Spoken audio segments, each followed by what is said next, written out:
قرآن پاک میں اللہ سبحانہ تعالیٰ فرماتے ہیں خلق الموت والحیات لیبلوکم ایکم احسن عملا، اس نے موت اور زندگی کو تخلیق کیا تاکہ تمہیں آزما کر دیکھے کہ تم میں اچھے کام کون کرتا ہے۔ ایکم احسن عملا، کہ تم میں احسن عمل، خوبصورت کام کس کے ہیں۔ سوال یہ پیدا ہوتا ہے کہ احسن عمل یا اچھا کام کون سا کام ہے؟ احسن عمل کی تعریف کیا ہے؟ احسن عمل کے لیے دو شرائط کا ہونا بے حد ضروری ہے۔ نمبر 1 کہ وہ کام اللہ کی رضا کے لیے ہو، اور نمبر 2 وہ رسول اللہ صلی اللہ علیہ وسلم کے بتائے ہوئے طریقے کے مطابق ہو۔ تو گویا جس عمل میں اخلاص نہیں وہ عمل اچھا نہیں۔ ملاوٹ والا کام اللہ کو پسند نہیں، اور اسی طرح اپنے حبیب محمد صلی اللہ علیہ وسلم کے طریقے سے ہٹا ہوا کوئی کام، خواہ وہ کتنا ہی بڑا کام ہو، وہ بھی اس کو پسند نہیں، اس لیے کہ اس کی نظر میں اسوہ حسنہ، خوبصورت نمونہ تو اللہ کے رسول صلی اللہ علیہ وسلم کی زندگی میں ہے۔ یعنی اخلاص یا حسن نیت کے بارے میں آج ہم گفتگو کریں گے۔ اخلاص کا لفظ عربی زبان کا لفظ ہے، خ لام صاد اس کا روٹ ہے۔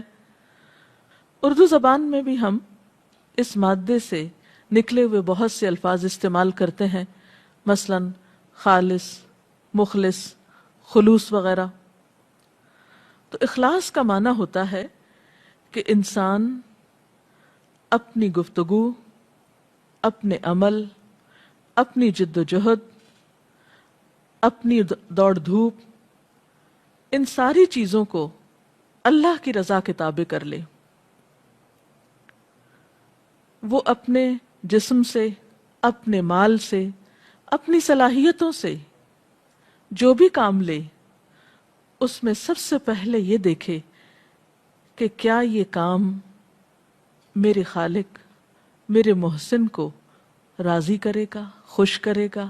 یا ناراض کرے گا۔ یہ سوچنا کیوں ضروری ہے؟ یہ اس لیے ضروری ہے کہ جس نے ہمیں یہ سب کچھ دے رکھا ہے، اگر ہم اس کی خوشی کو مد نظر نہیں رکھتے تو ہم نہایت ناشکرے پن کا ثبوت دیتے ہیں، اس نعمت کا صحیح حق ہی ادا نہیں کرتے۔ لہذا اپنے ہر کام میں اپنے خالق اور مالک کی مرضی کو مد نظر رکھنا بے حد ضروری ہے۔ قرآن پاک میں اللہ سبحانہ تعالیٰ نے ہمیں اس کا حکم بھی دیا ہے۔ ارشاد باری تعالیٰ ہے قل ان صلاتي ونسكي ومحياي ومماتي لله رب العالمین لا شریک لہ وبذلک امرت وانا اول المسلمین۔ آپ کہہ دیجئے کہ بے شک میری نماز، میری قربانی، میرا جینا اور میرا مرنا اللہ رب العالمین کے لیے ہے، اس کا کوئی شریک نہیں۔ اسی بات کا مجھے حکم دیا گیا اور میں سب سے پہلا فرما بردار ہوں، مسلمان ہوں، تابعدار ہوں، اپنے آپ کو اللہ کے حوالے کرنے والا ہوں، یعنی اللہ کی رضا پر راضی ہونے والا ہوں۔ تو گویا خواہ ہماری جسمانی عبادات ہوں جیسے نماز، یا مالی عبادات ہوں جیسے قربانی، یا ہماری زندگی ہو، جینے کے سامان ہو، محیایا، یا موت کے سامان ہو، مماتی، یہ سب کچھ اللہ کی مرضی کے مطابق ہونا چاہیے۔ اسی طرح قرآن پاک کی ایک اور آیت میں اللہ سبحانہ وتعالیٰ فرماتے ہیں وَمَا أُمِرُوا إِلَّا لِيَعْبُدُوا اللَّهَ مُخْلِصِينَ لَهُ الدِّينَ، اور انہیں اسی بات کا حکم دیا گیا ہے کہ وہ اپنے دین کو اللہ کے لیے خالص کرتے ہوئے اس کی عبادت کریں۔ گویا صرف نماز نہیں، تمام عبادات اللہ کی خوشنودی کی خاطر ہونی چاہیے، نہ کہ لوگوں کو دکھانے کی خاطر۔ ایک شخص رسول اللہ صلی اللہ علیہ وسلم کے پاس آتا ہے اور پوچھتا ہے اے اللہ کے رسول صلی اللہ علیہ وسلم، میں ایک اچھا کام کرتا ہوں اور میں اللہ کی رضا بھی چاہتا ہوں، اور میں یہ بھی چاہتا ہوں کہ لوگ میرے کام کو دیکھیں، یعنی لوگوں کی رضا بھی چاہتا ہوں یا لوگوں کی پسند کو بھی مد نظر رکھتا ہوں، تو میرا یہ کام کیسا کام ہے؟ تو آپ خاموش رہے حتیٰ کہ وہی نازل ہوئی، فَمَنْ كَانَ يَرْجُو لِقَاءَ رَبِّهِ فَلْيَعْمَلْ عَمَلًا صَالِحًا وَلَا يُشْرِكْ بِعِبَادَةِ رَبِّهِ أَحَدًا، کہ جو شخص اپنے رب کی ملاقات کا امیدوار ہے اسے چاہیے کہ وہ نیک کام کرے اور اپنے رب کی عبادت میں کسی کو بھی شریک نہ کرے، یعنی جو کام اللہ کے لیے کر رہا ہے اس میں پھر انسانوں کی رضا یا انسانوں کی خوشنودی یا انسانوں کا دکھاوا شامل نہ ہو، اور کوئی عمل اس وقت تک نیک عمل کہلا نہیں سکتا جب تک کہ اس کے لیے اس شرط کو پورا نہ کیا جائے۔ نبی صلی اللہ علیہ وسلم نے فرمایا، انما الاعمال بالنیات، اعمال کا دار و مدار نیتوں پر ہے، اگر نیت درست نہیں تو عمل بھی درست نہیں، اور اگر نیت اچھی ہے، سوچ اچھی ہے، اللہ کی رضا مطلوب و مقصود ہے، تو اس عمل کی، خواہ وہ چھوٹا سا عمل ہی کیوں نہ ہو، اس کی قدر و قیمت کئی درجے بڑھ جاتی ہے۔ اسی لیے نبی صلی اللہ علیہ وسلم نے نیت کو خالص کرنے والوں کے لیے خوشخبری سنائی ہے کہ طوبیٰ للمخلصین، خوشخبری ہے ان لوگوں کے لیے جو اپنا کام محض اللہ کی رضا کے لیے خالص کرتے ہوئے کرتے ہیں۔ اس کے برعکس اگر کوئی شخص بدنیت ہوتا ہے، بظاہر نیکی کا بہت بڑا کام کر رہا ہے لیکن مقصود اس کا دنیا کی شہرت کمانا ہے یا لوگوں کو خوش کرنا ہے یا لوگوں میں شہرت پانا ہے، تو ایسا عمل اللہ تعالیٰ کے ہاں قابل قبول نہیں۔ اسی لیے ہم دیکھتے ہیں کہ نبی صلی اللہ علیہ وسلم نے ایسے کاموں کو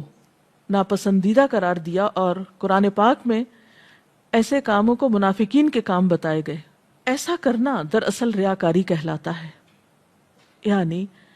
بظاہر ایک نیک کام کرنا،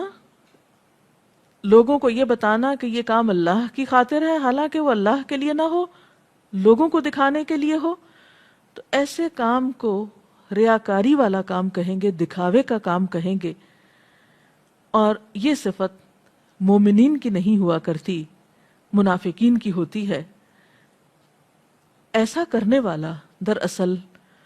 دوسروں کو دھوکہ دے رہا ہوتا ہے، اور کوئی بھی شخص اللہ تعالیٰ کو دھوکہ نہیں دے سکتا۔ قرآن پاک میں آتا ہے، ان المنافقین یخادعون اللہ وہو خادعہم وَإِذَا قَامُوا إِلَى الصَّلَاةِ قَامُوا كُسَالَىٰ يُرَاءُونَ النَّاسَ وَلَا يَذْكُرُونَ اللَّهَ إِلَّا قَلِيلًا، کہ منافق اللہ کو دھوکہ دیتے ہیں اور وہ ان کو دینے والا ہے، یعنی اللہ تعالیٰ کو کوئی دھوکہ نہیں دے سکتا، اور جب وہ نماز کے لیے جاتے ہیں تو سستی کے مارے، یعنی نماز کو ان کا دل نہیں چاہتا،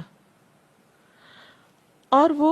دکھاوا کرتے ہوئے جاتے ہیں، یعنی کبھی پڑھ بھی لیتے ہیں تو صرف یہ لوگوں کو بتانے کے لیے کہ ہاں ہم بہت نماز پڑھتے ہیں، اور وہ اللہ کو کچھ بھی یاد نہیں کرتے،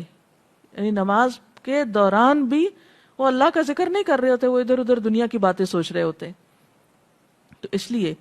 یہ بات بے حد ضروری ہے کہ انسان کی ساری عبادات اللہ کے لیے خالص ہو۔ نبی صلی اللہ علیہ وسلم نے ایک اور موقع پر فرمایا، ان اخوف ما اخاف علیکم الشرک الاصغر، کہ جس چیز کے بارے میں بہت زیادہ ڈرتا ہوں کہ تمہارے اندر آ جائے گی، وہ شرک اصغر ہے، چھوٹا شرک۔ قالو، لوگوں نے کہا، وما الشرک الاصغر یا رسول اللہ، اے اللہ کے رسول صلی اللہ علیہ وسلم وہ شرک اصغر کیا ہے؟ قال الریا، فرمایا وہ دکھاوا ہے، ریاکاری ہے۔ قیامت کے دن اللہ تعالیٰ جب لوگوں کو ان کے اعمال کی جزا دے گا تو ریاکاروں کو کیا فرمائے گا کہ جن کی خاطر تم نے یہ کام کیے تھے یا جن کو دکھانے کے لیے سب کچھ کیا تھا، یہ تم انہی کے پاس لے جاؤ اور ان سے ان اعمال کا بدلہ پاؤ، کیونکہ میرے پاس تمہارے لیے ان اعمال کی کوئی جزا نہیں، کیونکہ یہ کام تم نے میرے لیے کیے ہی نہیں ہے۔ تو یہ بات انتہائی ضروری ہے کہ انسان جب بھی کوئی کام کرے اللہ کی رضا کے لیے کرے۔ بعض اوقات ایسا ہوتا ہے کہ انسان ایک اچھا کام کرتا ہے، اللہ کی خاطر کرتا ہے، چھپا کے کرتا ہے، لیکن پھر بھی لوگوں کو پتہ چل جاتا ہے اور لوگ تعریف کرنے لگتے ہیں۔ اس پر ایک شخص کو بہت پریشانی ہوئی، اور اس نے آ کر اللہ کے رسول صلی اللہ علیہ وسلم سے پوچھا کہ یا رسول اللہ صلی اللہ علیہ وسلم، ایک شخص اچھا کام کرتا ہے اور اس کو چھپاتا بھی ہے، لیکن جب وہ لوگوں کو پتہ چل جاتا ہے اور لوگ تعریف کرنے لگتے ہیں تو دل خوش بھی ہو جاتا ہے، تو کیا ایسے شخص کا عمل برباد ہو جائے گا؟ تو آپ صلی اللہ علیہ وسلم نے فرمایا کہ نہیں، لہو اجران، ایسے شخص کو دگنا اجر ملے گا، اجر السر، اس کام کو چھپا کے کرنے کا اجر، و اجر العلانیہ، اور اس کے ظاہر ہو جانے کا اجر۔ یعنی اس نے چھپا کر کیا، لیکن جب وہ لوگوں کو پتہ چل گیا تو لوگوں نے بھی اس کو دیکھ کر اچھے کام کر لیے، وہ ظاہر ہو گیا تو اس کو اس بات کا بھی اجر مل گیا۔ اسی طرح ایک اور شخص کو بھی ایسی ہی پریشانی ہوئی، اس نے بھی پوچھا کہ اگر انسان کوئی اچھا کام کرتا ہے، اللہ کے لیے کرتا ہے، لیکن وہ لوگوں کو پتہ چل جاتا ہے اور لوگ اس کی تعریف کرنے لگتے ہیں، تو آپ نے فرمایا تلک عاجل بشر المؤمن، یہ مومن کو جلد ملنے والی خوشخبری ہے۔ یعنی اخلاص بھرے عمل کا صلہ اللہ تعالیٰ آخرت کے علاوہ دنیا میں بھی دے دیتا ہے۔ کہا جاتا ہے کہ ایک دفعہ حضرت عمر بن عبدالعزیز، جن کی نیکی، تقوی، پارسائی، علم، ہر چیز جانی اور پہچانی ہوئی ہے، کہیں جا رہے تھے تو لوگ ان کو دیکھنے کے لیے، ان سے ملنے کے لیے آگے بڑھے۔ ایک شخص جو یہ سارا نظارہ دیکھ رہا تھا، وہ دیکھ کر کہنے لگا، یوں لگتا ہے کہ اللہ تعالیٰ کو حضرت عمر سے بہت محبت ہے، کیونکہ حدیث میں آتا ہے کہ جس شخص سے اللہ تعالیٰ محبت کرتا ہے پھر اس کی اچھی تعریف کو دنیا میں اتار دیتا ہے۔ اس سے یہ پتہ چلتا ہے کہ انسان جب اللہ کے لیے خالص ہوتا ہے تو ایسا نہیں کہ اللہ تعالیٰ اس شخص کو دنیا میں رسوا کر دے، یا دنیا میں اس کی نیکی اور خیر اور بھلائی جو ہے اس سے دوسروں کو فائدہ نہ پہنچے،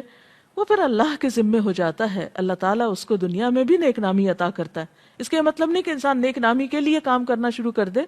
کام اللہ کے لیے کرے، لیکن اللہ تعالیٰ خود اپنی رحمت سے اس شخص کو نیک نامی عطا کر دیتے ہیں۔